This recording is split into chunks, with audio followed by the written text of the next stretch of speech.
Rumble Strip, Building Community in Our Divided Society, with Erica Heilman. Each year, Vermont Humanities hosts a fall festival for Arts and Humanities Month. This year's theme of 50 Years Forward looks at the many challenges our communities, facing our communities, and highlights moments of celebration as we move forward into a critical time to create a more welcoming and resilient state. Learn more at vermonthumanities.org for information about the festival and the snapshot events happening around the state. The sponsor of our snapshot season is the Vermont Department of Libraries. The Institute of Museum and Library Services, and the Alma Gives Donkian Foundation. The next live stream Fall Festival event will be hosted by the Burnham Memorial Library, and it features Professor Catherine Wright, Chair of Digital Humanities at Champlain College. It's going to be at 4 o'clock on October 23rd, and you can register online and get a link to the live stream. So now it is my distinct pleasure to introduce you to Erica Heilman. She was at a First Wednesdays event a number of years ago, and the audience was maybe a third of who was here. And I remember sitting there thinking, oh no. We were in a big congregational church, and I said, people just don't know what podcasts are yet. And now I think everyone knows what a podcast is, but I bet every one of you has sat in your car or in your kitchen or gardened, and you've heard Erica's voice in your head, in your headphones, and the wonderful people she interviews. And if you're like me, you probably cry at least once, maybe twice. She is the producer of Rumble Strip, an independent podcast located in East Calais, Vermont. The show features interviews and commentaries and occasional experiments, which are mostly about other Vermonters. She's the winner of a Peabody Award, a Third Coast Award, an Independent Media Institute Award. Her work is aired on Radio Lab, Snap Judgment, the CBC, and public radio affiliates across the country. In 2022, The New Yorker named Rumble Strip the best podcast of the year. In it, Sarah Larson described it as, quote, endlessly inventive, independently produced podcast about her Vermont community, revealing through an almost miraculous level of attention what life anywhere is all about. So sit back, open your ears, and welcome Erica.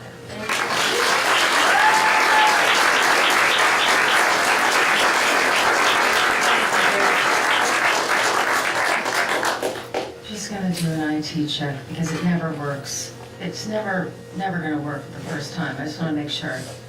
It's working. It's a miracle. Okay.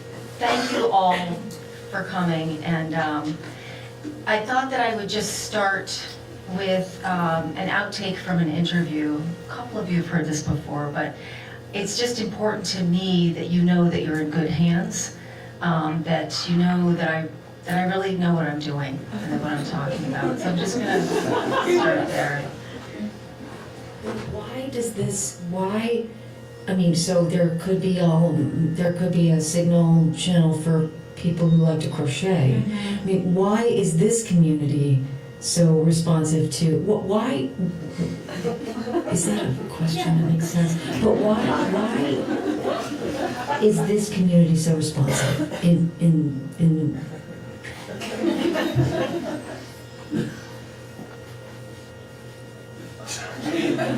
why is this community showing up so loyally or so fucking asking? Why is the queer community so responsive?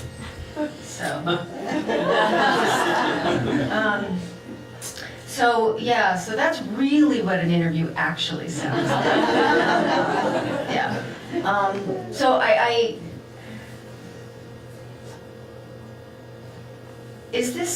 is this interfering with this? Does anybody know that whether I should check that? Do you hear that? Hold on, let me just check. It's this.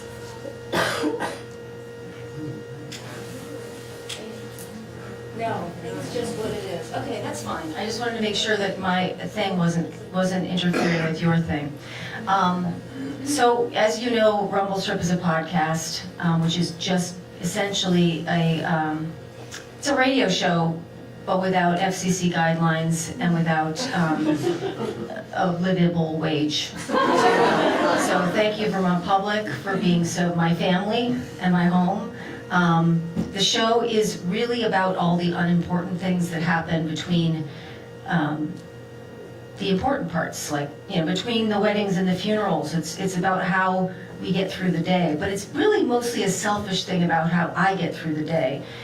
I have a very firm belief that everybody I interview or everybody I meet knows something that if I knew it, I could get through my day better. That they know something that will be a puzzle piece that will help me figure out what's going on. So there's a way in which it's this sort of selfish and desperate project. It's also about Vermont, which is where I grew up, and I'm obsessed with Vermont. How it works and how it doesn't work, I love it, and I also really hate it here.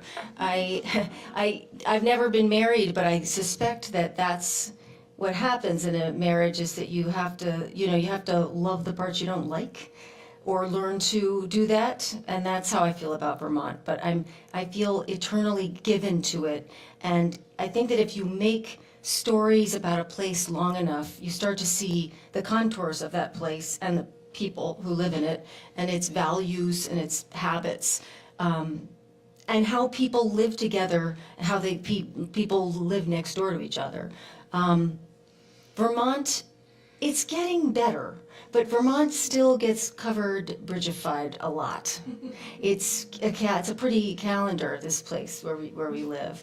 But I think to love a place, or a person probably, but to love a place you have to know the dark parts and the peculiar parts and even the ugly parts. Or maybe if you love something, you love all the parts. Including the parts that you don't see on a calendar. There's my son Henry and I, when we lived in St. Johnsbury, and we lived near White's Market, which is where we went grocery shopping, and in the winter, which is endless, I remember coming out of the store and into the dark, crappy parking lot, and there were always like 3 women in their early 20s smoking a butt in their pajama bottoms and winter boots. And I almost, every time I'd see them, I just felt warm. Like, I know where I am. And I felt I loved them. And they anchored me in the winter when I went grocery shopping. So part of what I was trying to think about talking about tonight, and I'm riffing because this is just my perspective, but it's about community, and we love to talk about community in Vermont. I'm not really sure what it means. I think it means something slightly different to everybody, but the quality of community is really contingent on how we commune. So in a way that this is going to be a talk about community, but more accurate maybe to say that I'll be talking about how we commune with each other and how the quality of that communing affects the quality of the communities that we make together. I fall in love with everybody I interviewed. I feel like that's part of the job, and that's the honor that somebody's giving me their time, and I fall in love with all of them. And it's not necessarily that I like them, but I have to love them, and there's a difference. There's a kind of radical openness to love that is even somehow more accessible than like. So liking doesn't matter so much. It's about curiosity and about this radical openness. And I'm hoping that the show encourages listeners to fall in love with strangers, and to find themselves in the lives of people who are unlike themselves. So I'm going to play some audio. After the July flood, I was doing a lot of reporting with Vermont Public. We were all out doing whatever we could do. And the first story that I made was in Plainfield, which was hit really hard. It was really bad in July there. And I heard that there was a woman who had lost her house. There were a number of people who lost their homes on the Great Brook. And so I hiked up. They were great, these guys who were essentially rebuilding the road. And I was like, can I go through there? And they let, Vermont, they let me go through there. So I went up and I found her, and she was staying with a neighbor across the river. And I sat and I talked with her, and I'm just going to play that story.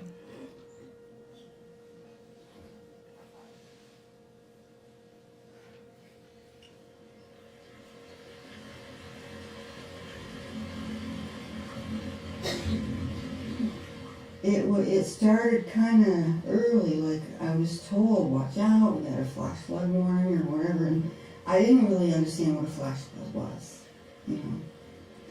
The home I was in was there for 74 years without being hurt. So I never expected the whole house to be taken away into the river and destroyed.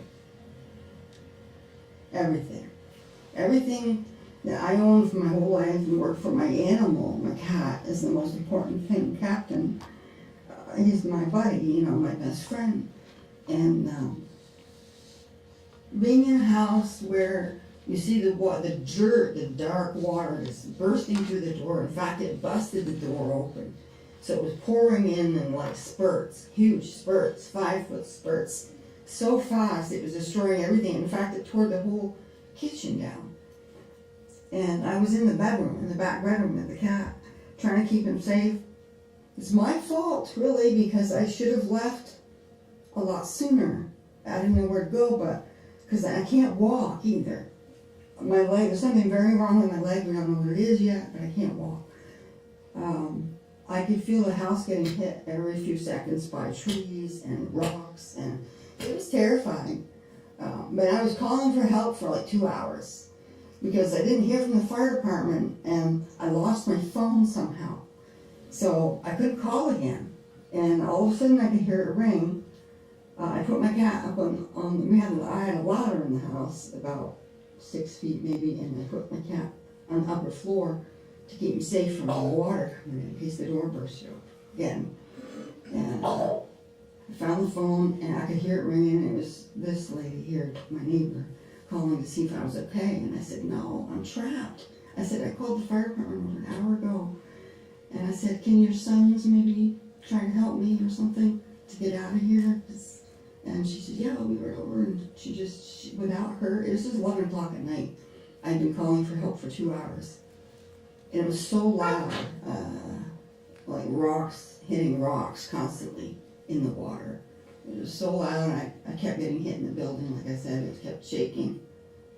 And I finally said the Lord's Prayer because I knew I didn't have much time at all, maybe 5 minutes. And I was ready, and I said, Lord, I'm ready. And that's when the fire department showed up and banged on the window, and they finally had to break the window in as fast as possible. I didn't want to put them in danger. They were waiting for me. And then I said, I have to get my cat. And they said, it's now or never. We have to leave now or not at all. And I looked back and forth several times. I called to them. I had to dive out the window. I didn't want to risk their safety. It's a horrible choice. Really, a horrible choice for me. Because he belonged to my mom and she passed away. So she asked me to take care of him.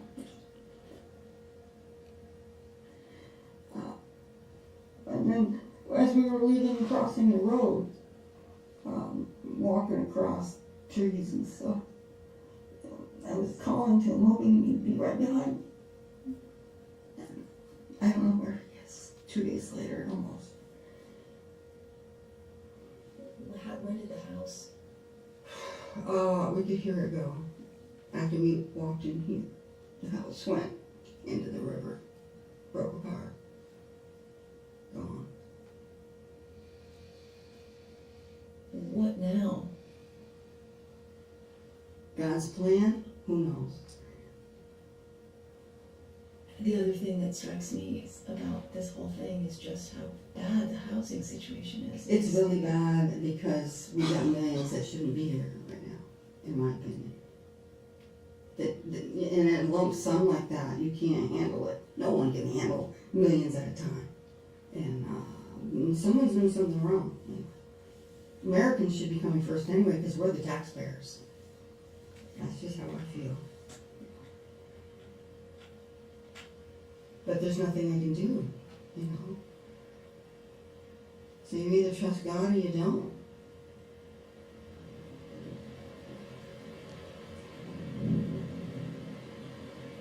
That was Allison Lorene. I'm going to put a link to her GoFundMe on my website, rumblestripvermont.com. Just go to the website and then click on the...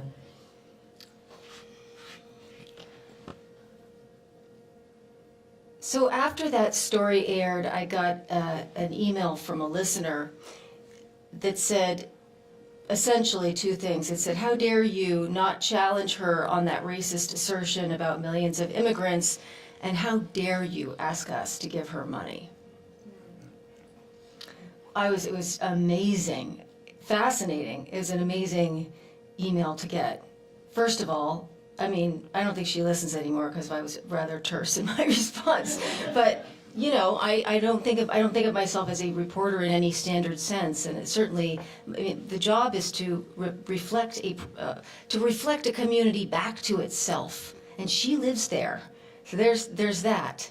But also, and more interesting to me, that the listener felt that Allison did not deserve her support after losing everything in a flood because she watches Fox, because she believes things that the listener finds unbelievable. Which I get it. I do understand it. I think it's a symptom of people experiencing each other, though, as ideologies and not as people. Experiencing people as sound bites in the media. And I think it's gotten so bad that we don't even see it now, or we sometimes don't see it. So there's the way that we get our news and how siloed we are, and also there's a lot of life that doesn't happen in person anymore. The places in rural Vermont, as we all know, that you run into people, it's general stores or the town clerk's office or the local school. And these places primarily serve the function of selling us toilet paper and collecting our taxes and educating our children. But there are fewer and fewer excuses to get together with people who are unlike ourselves. We have online shopping and online banking and remote working and self-checkouts at the store, expediencies. We're regionalizing our school boards, consolidating schools, closing general stores.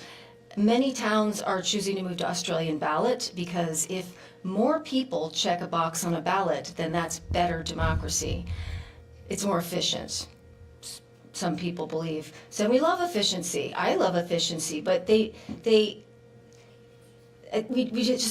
all of these efficiencies mean that we just have fewer reasons to shoot the shit in front of the general store with somebody we see there. That's where we see them and catch up. And when we talk about good communities, efficient isn't really the first word that comes to mind. I mean, that's not a word that we use when we talk about places we love. I want to play one quick thing here. You'll all know what this is, but I'll tell you anyway. It's a little piece from a town meeting in Vernon, and they're talking about trash removal. Important. Please state your name. Chuck Kosis. Some of us in this town already have a dumpster, so we have to walk out with those puny bags. They don't hold anything. They're darn expensive, and I don't feel like having to pay twice because, and frankly, you go to Triple T truck and you tell you the recycling, let's either go away. I don't need to pay twice for my rubbish. So, thank you. The chair would recognize Mr. Gilligan. Patrick Gilligan. I believe the pay-as-you-throw program is a great benefit to the town of Vernon. Norm Bowers, my grandfather, worked at Triple T. He gave the town of Vernon a very good rate to do this, and I hope we all vote yes on this. Further discussion on the motion? The gentleman walking up to the microphone. Andrew Gant, I've heard a lot of people mention about how cheap pay-as-you-throw is, and I'm sure for our older families in town it may be, but as a father of a family of 3 kids and a wife, once you have a handful of diapers in those bags, they break as you go down the driveway. Further discussion on Article number 12. Over here? Hi. I know diapers are heavy because I now have a great grandson. Anyway, between the diapers for the children, the diapers for the elderly, and all the little underpads in between, those things are recyclable and can be put in the cow bin. Good stuff, right? So, I mean, you all know what it, I mean, it's a remarkable thing that happens. We all become legislators for one day a year all together. It's incredible, and we get together and decide how to spend our money. And we fight it out over gravel every year and a grader and whether we can afford it or not. And then we all look awful because it's March and we're all sort of like, you know, we're salt smeared and we look terrible. And then we all have a big potluck, or at least in my town, we have a big potluck, you know, lunch at the end of it. It is not perfect. It is definitely not efficient. But it is one of the last places where you gather together with people who are not like you, and all kinds of people from town show up, and they're people you like and they're people you don't like. And some people you don't agree with about anything at the meeting. But I am amazed every year about the civility of those meetings. That in person, how often does this happen? In person disagreement, respectful disagreement, looking at each other, and then having to figure it out, because we have to figure it out together. And it's also the most incredible proof that everyone is an expert. You know, you've got, right there, you've got diesel mechanics and teachers and nurses and lawyers and, you know, all kinds of people in there. And we will draw on those skill sets through the course of the day. And there's something about that that we all just inherently love. Or I think so, don't we? We love that. That there's a kind of mutual respect that happens, and that it's nice to feel that you can rely on one another, that you in fact are relying on one another. But you know, also, and I had to be taught this in a show I made about town moderators, that town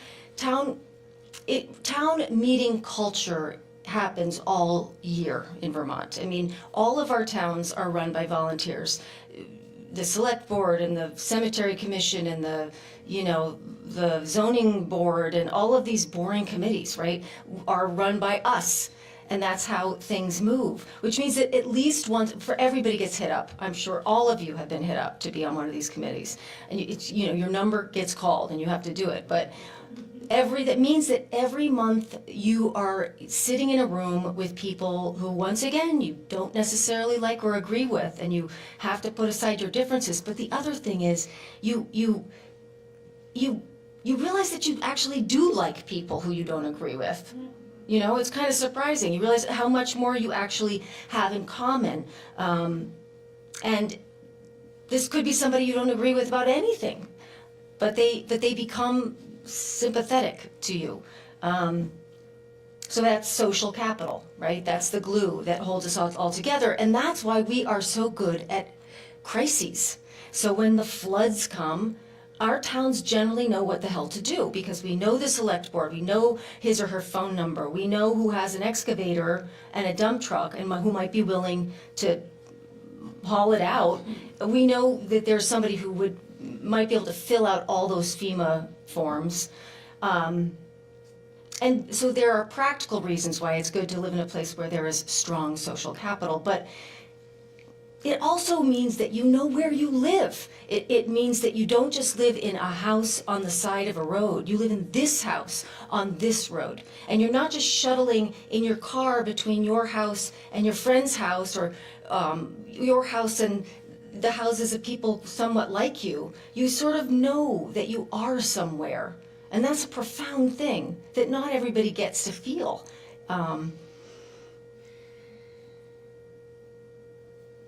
So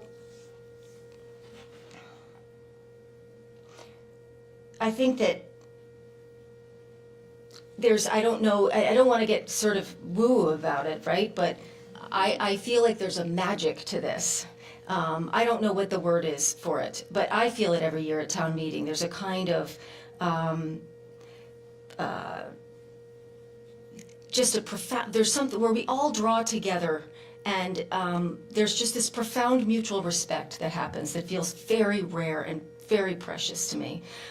This is something I feel every year at town meeting, multiple times at town meeting.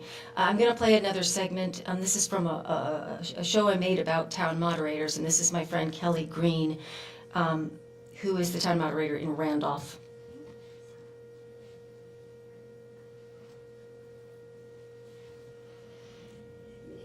I remember a town meeting where our town, a child had gone missing in our town. And the FBI came to town to investigate immediately and had gone to the library. They had a tip and wanted to seize and search the library's public computers. And the librarians told the FBI that they needed to get a warrant. The town was grief-stricken and was enraged that the library would, at a time like that, demand that the FBI get a warrant. Like, everyone in town was like, are you kidding me? A child is missing and what? This town meeting afterwards, the library budget, of course, is up for discussion, as it is every year. And the people were still really angry with the library. But a patron and I think trustee of the library, again, a volunteer, someone living in town, elderly woman stood up and gave the most passionate defense of the Fourth Amendment and civil liberties to the people on the floor that I have ever witnessed. And, you know, I'm a criminal defense attorney. I spend all day trying to make speeches about the Fourth Amendment. And this woman, who also had been, moved with grief about this crime, could also give this smart, compassionate speech where people applauded afterwards. She really persuaded people to understand why at that moment was when our civil liberties did matter. Everyone was sad, but was moved by her speech. And did the library budget pass? The library budget passed. I'm always surprised and in awe and bowled over by a neighbor who shines.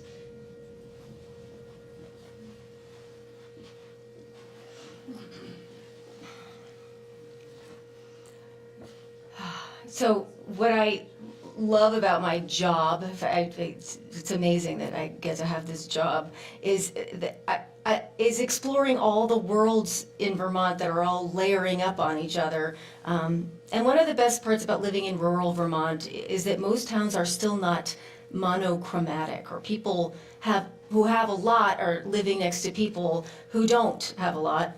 In my part of Calais, there are trappers and doctors and writers and felons, and it's better. It's just more interesting to live in a town like that. And it really frustrates me when people say that there's no diversity in Vermont, because there is profound cultural and socioeconomic diversity here, and each region is distinctive, and each town is distinctive. And I worry that if we don't recognize this kind of diversity around us, then we will become invisible to each other. I think that we are getting better we're getting better at talking about race, better. We're getting there. We're getting better at talking about gender. We are somehow leaving class out of the conversation often, and I think that's not good. And I actually think also that these particular issues of class and culture are central to a lot of the issues that we're facing in Vermont, and we're not focusing on them as much as we might. We hear about poverty, but very seldom do we hear from poor people, because poor people are not generally part of the media sphere. So we don't hear from them. And my fear is that if we never hear from people, they are not entirely real to us. They live outside of our imaginations and they become caricatures. A few years ago, when Trump was elected, we were all running around like, oh God, how do we report and whatever. And I didn't know, but I felt desperate. Good ideas really come from desperation, I find. But I asked my editor, Mark Davis at Vermont Public, I said, I'm just gonna drive around and ask people, what class are you? And see what happens. And he's like, okay. So I did that, and it was an incredible thing. It's this amazing, it's a kind of a dumb question because it means different things to different people, but it gets sort of underneath a lot of what we believe, and so that you stay out of the whirly whirl of politics and you get underneath it with that question. So I drove around asking it, and it was really interesting. And I met this young man, Ethan, who was working at the Family Dollar in Orleans, way up in the kingdom.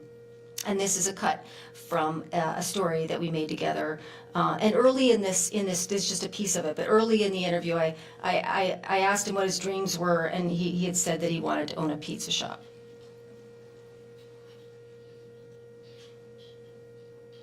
What class do you assume I am? That's tough to say. I guess middle class. And is there anything that you sense in my questions that I'm asking that indicates a blind spot in my understanding of your experience? I suppose it's easy to assume that someone who's been in the middle class their entire life has never had to worry about where their next meal is going to come from. When you're in that spot, it feels like you're you're stranded on a raft like Tom Hanks in Castaway. And lots of times, and specifically with money like this, there's no one who can help you. Everyone's having the same problem, or people who maybe you're doing a little better, you might not be close enough to actually ask for help like that. I was lucky enough recently that one of my coworkers just bought me a bunch of groceries, and it was like a week where I really needed it. I was hurting for hours, and I was lucky enough that she noticed on the schedule that I was hurting for hours. The following week, asked me if everything was okay, and kind of dug deeper, got me to actually talk about it. Then her and her husband took us out and stocked our fridge. That kind of thing doesn't happen very often. And in a way, you do feel very cut off and alone. At the mercy of the elements, I suppose would be the best way to put it. If you could describe your fantasy pizza shop, or if you could have exactly what you want, what would it look like?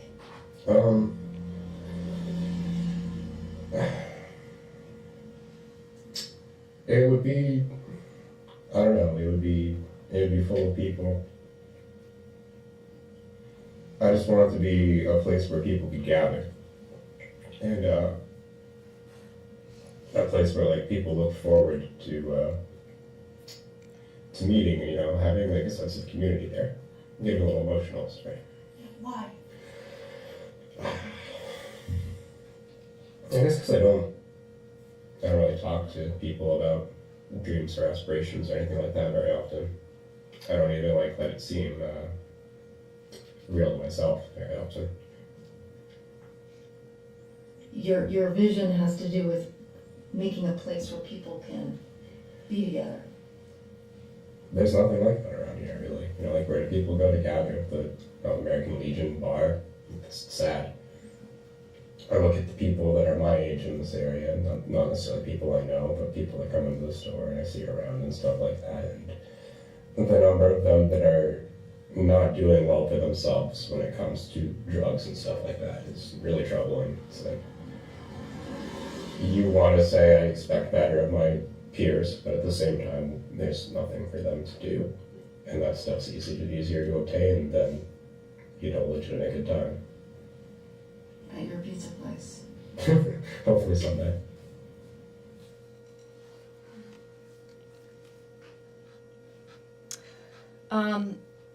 I was thinking I think about my age all the time now. It's just a neurotic problem. But I was thinking that when we're young, we are always looking for people with whom we have things in common to befriend, to marry, to raise children with.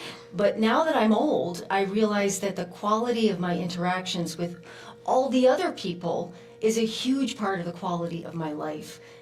The relationships with my neighbors, the incidental meetings, this is what gives my life context. And so when we think about community and housing and how we want to live in community, I think that we have to start with the fundamentals of how we interact with other humans. And over the, decade or so that I've been making this show, I've come to believe that the ingredients of good community or of good interactions with other people is to always bring humility, curiosity, and a sense of humor to every interaction, and that just yields good stuff. And I think, in fact, that those qualities can solve a lot of the annoying problems that we have, problems of self-righteousness and othering, and problems are, people who really think they know what's what, they know what's good and bad, and they know what's right and wrong. I really, really have trouble with people like that. And we have them on both sides of the political spectrum. So maybe the first building blocks is self-awareness. So like, what am I doing when I'm having a conversation with somebody? What is happening? What am I assuming? What's happening? And I think that we are actually really, really good at falling in love with strangers. I think it's our nature. We were counting votes at the town clerk's office, whatever that last vote was. And I was counting votes with my favorite person who always volunteers with me, and her name is Rose. She's a nutritionist up at Central Vermont Hospital. And, we were just counting ballots together, and then it ended, and we went out to the parking lot to our cars, and we didn't want to part. We had very little in common, but there was a joy that was palpable that we both felt. And it's so small, and it's so natural that you can just not notice it. But I think it's everything. I think that's what we're here to do. So when we find each other in these small ways, these small alignments, we are happier, and we're less alone, and we feel connected. And without Rose being there and without me being there, neither one of us would have felt it. We sort of gave it to each other in a way. So I think that's love, maybe, in a large sense of the word. And I want to make shows that remind us of this really natural capacity that we have to fall in love with each other and to find or join with something that's bigger than ourselves. And I think if we bring this attention, this openness and this curiosity and this levity to our interactions with people, then our communities will be stronger. Thank you. I feel like...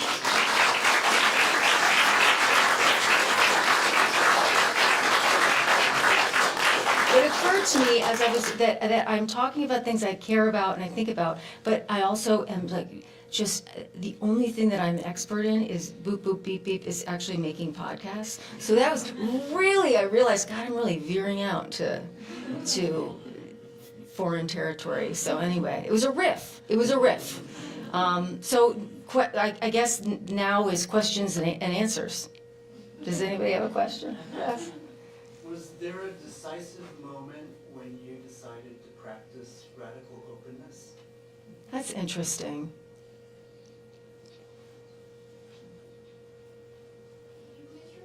Oh, the question is, was there a particular moment when you decided to practice radical openness? I think I was a private investigator before I did this, and it was the same need. It was the need for a sort of a high, not high octane, but just an interaction that's true with somebody that I don't know.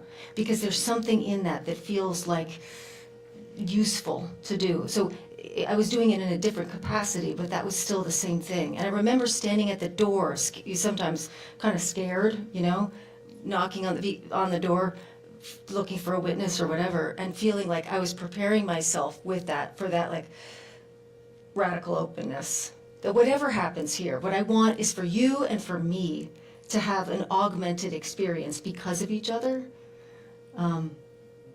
Yeah, so it's sort of, yeah. Help me out, people, seriously. How do you feel about Flatlanders coming to Vermont? How do you feel about Flatlanders coming to Vermont? I made a show for Vermont Public not too long. It was really fun with, yeah, and the whole idea was she had been here for, I don't know, 2 years maybe, and she's a friend of mine, and so we went for a drive, and I asked her to take me to places that, you know, when you see your town garage and you first moved here, it might be ugly. You might think, oh my God, it's like gravel. What the hell is that, right?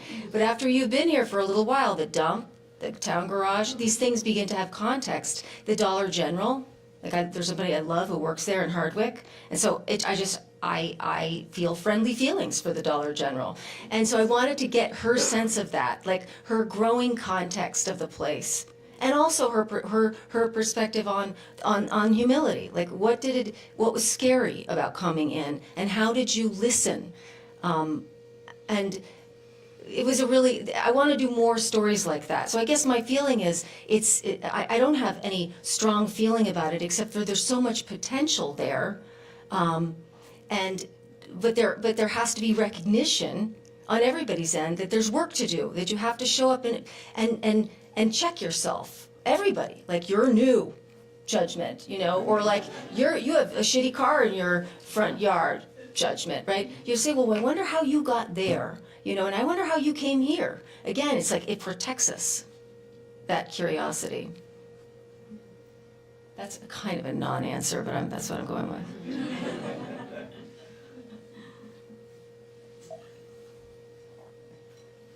How have your feelings about Vermont changed across your life? However, have my feelings about Vermont changed across my life? I think it's like an old, I mean, I grew up here, I left here, I came back here, and I remember, I don't know how, I'm sure other of you have had this experience, but coming back and you go to California and you think, oh my God, why don't I live here? What an idiot. Everybody should live here. And I stay there for like 3 days and I'm like, I gotta get the hell out of here. And it's because it all looks like a postcard to me. The penny doesn't drop down. I don't understand it on a cellular level, on a sensory level, the way I understand this place. So every season, I'm just inundated with wrapped around by familiar sound.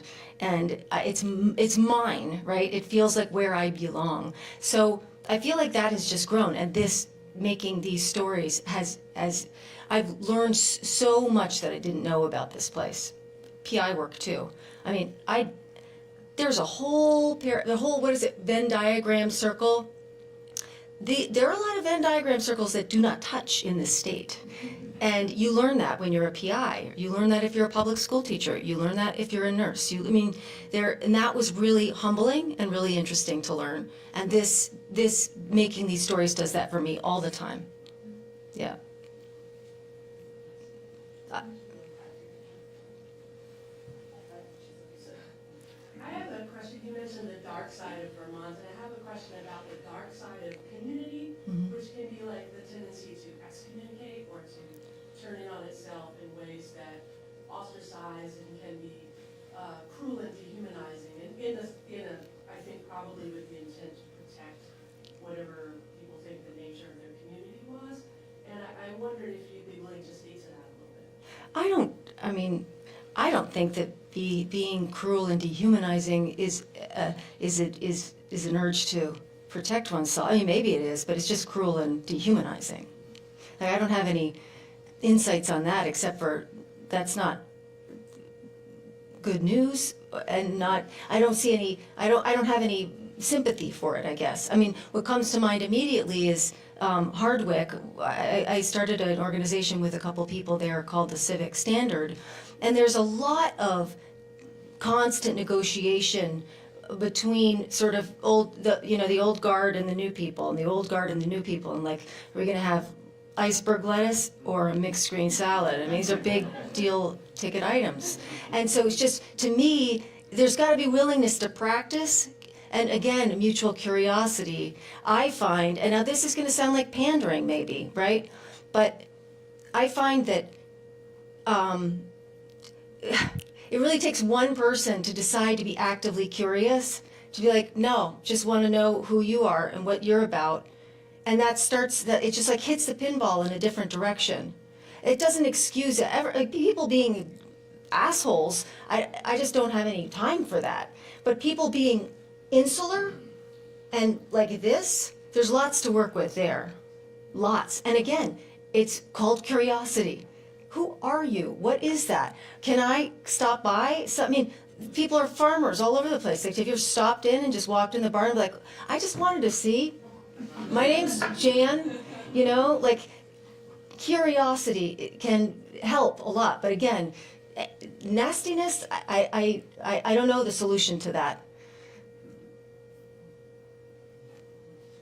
You're talking about storytelling, and I was wondering if you could tell us a little bit about the craft of podcasting. Mm-hmm. I mean, many of us have been raised in the, you know, in the techniques of writing a story, Mm-hmm. but there seem to be some wonderful arcs of your podcasts. They go down, then they go up, then they go down, they go up, you know, and Cool, I didn't know that. yeah. Great stuff. So, can you talk a little bit about craft and how you create those arcs and what you're listening for when you're editing? I don't know, because it's almost true. It's mostly true that every single time I make a story, I don't know what the hell I'm doing, or I'm like, I don't know how to do this, because it's this story, and I haven't done this one before, so I don't know what to do. I have no idea. I mean, I have some tricks to calm myself down. Mostly it's what it is. I mean, editing is making anything is like 90% awful. And it's like just at the end, you're like, oh my God, I think I understand. And then it's like childbirth, you know, you're happy at the end and you sort of forgot how awful it was.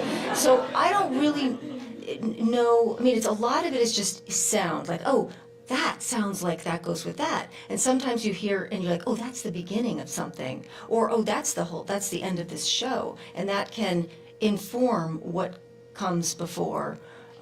So if I had to teach it, I wouldn't have the slightest idea how to do that. Except for, it's a little bit like music. You're trying to make something that sounds good to your ear. And you're trying to be very true to the person whose life it is, which is a lot more important than your story.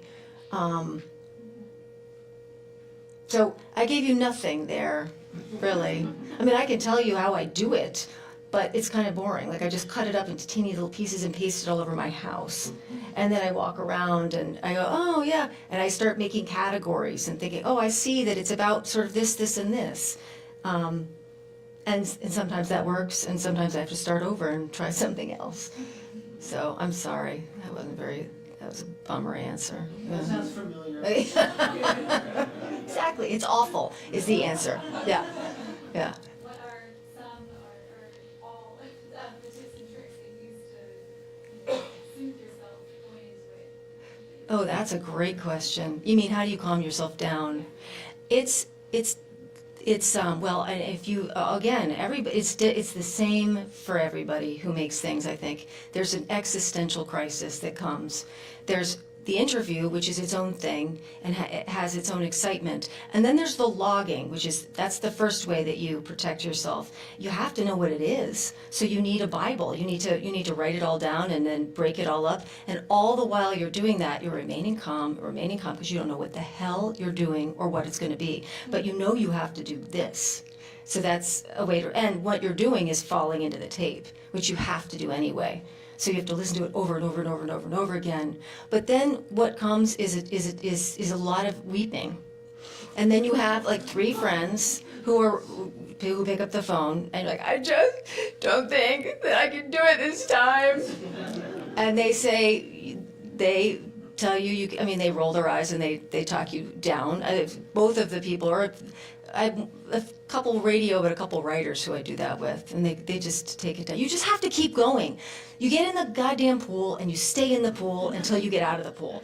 That's what it is. What you people love to do is like, oh my God, I have a birthday party, or oh, I really want to go to this party. You can't. You have to stay in the pool until you come out of the pool, even if you're like this, because you've been sitting too long. I think you have to stay inside it until you can go. That's the biggest thing, is don't pull back from it. Stay in, go in and in.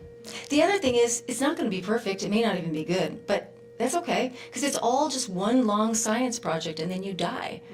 You know, like it is one of many things that you make that are and that lead to death. So it doesn't have to be perfect. And also there's a lot of like, well, it should be this, or there's no right way to do it. You're going to make some choices, and then it's going to be over, and then you're going to move on to the next one. And I think if you treat it with that lightness, sometimes you make something great. If you're like perseverating too much and you bring in a bunch of people and they're like, wow, let me try about this, or it can kill it. Let it be imperfect. I like things that are imperfect. Yeah. So you've made so many beautiful stories, and so many of them I appreciate and have been so touched by, but I really want to draw attention to the episode Finn and the Bell, which is just extraordinary. And I wonder how your life, I'd love to hear anything you have to say about what it was like to have those conversations with the mom, because you created an incredibly sacred space in which it was clear that she could share things that were profound, were transcendent. Mm-hmm. And so I wonder what that was like for you, just that experience, but then also all the attention that was so well deserved, but probably really surprising to you, how that changed your life and the podcast. Just, what, if you can share some about that experience with us, I appreciate it. Yeah.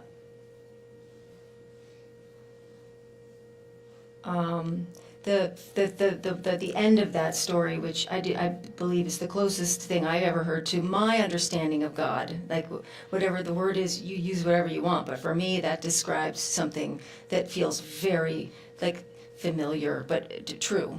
And that happened in our very first interview. We interviewed many, many times, but all my hair just went shoo, because I couldn't believe what was happening. And at the end of that, I said, I don't think we should make a story. And we stopped because it was so raw. And I thought, is this okay? Like, I'm not a therapist, and I don't want to hurt somebody, and it's only been a year. And I just thought, I don't know. And I'm always stumbling into things without thinking them through very much, maybe. So we stopped, and then we carried on together because we hit it off. And we were drinking sangria one night, and she brought up the story of the bell, and I just went, Choo, because it opened out into a story about a community. I thought that we would wait a couple years and make a story about the nature of grief and her.